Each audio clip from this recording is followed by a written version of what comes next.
mondo mi ochiw chik ne mbalariany duto ma pacho ka mondo or barupe manyien ne jopuonjre manyocha ne oketie kuonde tiegruok mamalo mathurka. Kaluwore gi komiti no, barupe mane or ne jopuonjre ni kod nengo omenda mar somo mamalo kendo buogo jonyuol ka koro gidwaro ni mondo barupe manyien mabiro riwo mana omenda ma owinjo ochul kod jopuonjre ma en 7% kaluwore gi lai manyien mar chwalo omenda ne kuonde tiegruok ma kamago. Judith Omondi nyako Ramogi noluwo lerni kendo miyo wach. Jumbe ariyo bang' duol maketo jopuonjre kuonde tiegruok mamalo golo chik mondo mi mbalariany or barupe ne jopuonjre magigwelo. Ywak wuok ni omenda ma ondiki e barupe go ng'eny kendo buogo jopuonjre manyaka sani chapni mar loko kit somo kata dhier rang'iny mamoko. You know the household fee is how much, but you give a parent a fee structure of 100,000, 500,000. Already your fee structure is sending shock, and already parents are looking for alternatives. And that is why 47,000 and even less will report. Magigin weche moko mane omiyo jagoro maongirore migawo mar somo Beatrice Nyang'ala kaachiel gi riwruoge ma ochung' ne chwalo pesa ne kuonde tiegruok mamalo ochopo e nyim kamiti mar somo e od bura.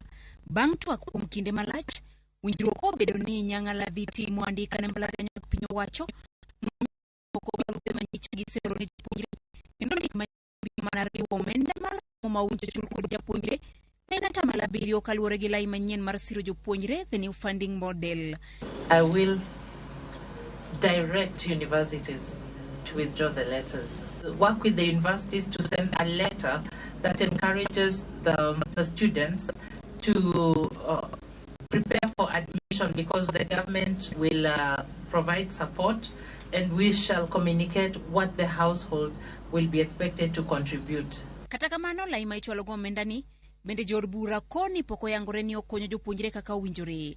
Kaluwore gi jod bura, moko kuom gik ma itiyogo yango jopuonjre madwaro kony kaka ng'iyo chudo mar okumba mar thieth NHIF ok oromo yango japuonjre ma owinjo yud sir. You cannot have authentic results from this independent variable, because when you use NHIF, how many people do have NHIF? When we went round to the universities, one of those universities was able to demonstrate to us that the main testing instrument was not watertight, and there were errors.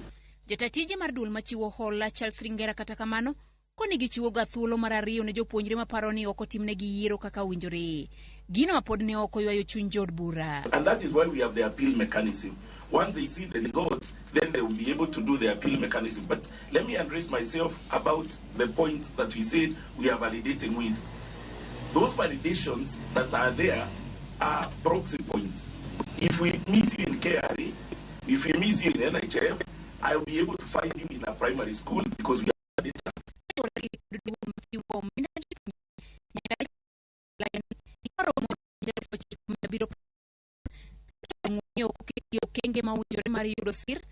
Kwani maromo 480 kende emane owinj ywakgi ka 5,639 to dwarogi ne ok ochopo e rang'iny madwarore.